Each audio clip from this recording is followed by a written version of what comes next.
All right, so what is the state of U.S. auto dealers right now? It's a big question. Ed Tonkin is the chairman of the National Automobile Dealers Association. Joins us now. A big week for the auto dealers in New York, your forum, and also the New York Auto Show getting underway. But what would you say the state of the dealers is right now in this country?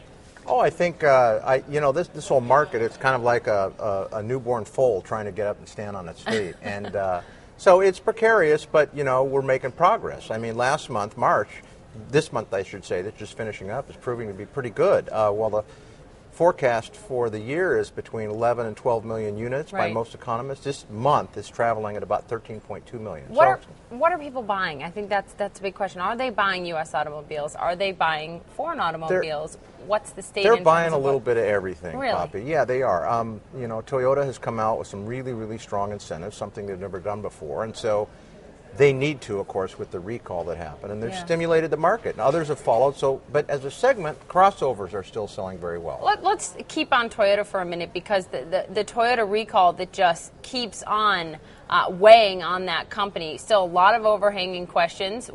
Is it the electronics? Is it not? Is this the right fix that Toyota has come out with?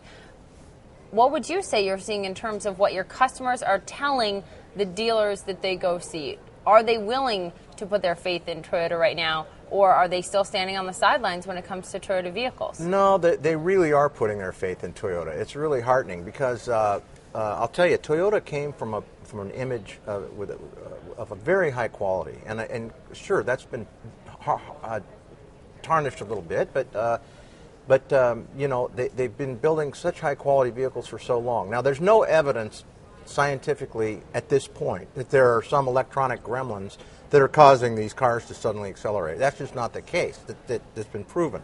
And I think there's been some piling on by the media. I think the fixes are good. The customers are totally willing to accept the fix. Looking at the domestic automakers, Chrysler, I don't know if you can say domestic anymore, owned by Italian automaker Fiat, but it's Chrysler, global. GM, and Ford. Is Ford leading the pack still in sales? Ford is. Ford's on a tremendous roll, and I'm not a Ford dealer, but I cheer them on because this is great for the country and for the American automobile industry. They're designing good products at the right time. How much of that, in terms of their sales boost over the last year, do you think can be credited to the fact that they did not take a bailout from the government as Chrysler and GM did? Well, I think that, in consumers' perception, that does make an impact because they're thinking, well, this isn't government-owned, and, they're strong. It says that, hey, we're healthy. But what they did do, which was smart, was they drew on all the credit facilities before the real downturn. Sure. It wasn't that they didn't need money. And Back in 2006. Right. They did have a cash burn. But what they did is they accessed all their credit facilities so that they didn't need to go to the government. And the image they portrayed is, hey, we're healthy, we're strong, and I think consumers accept that.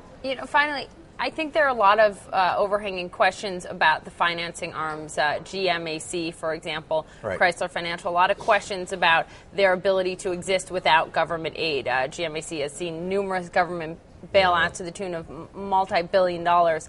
Can these financing arms stay alive without government support, Ed?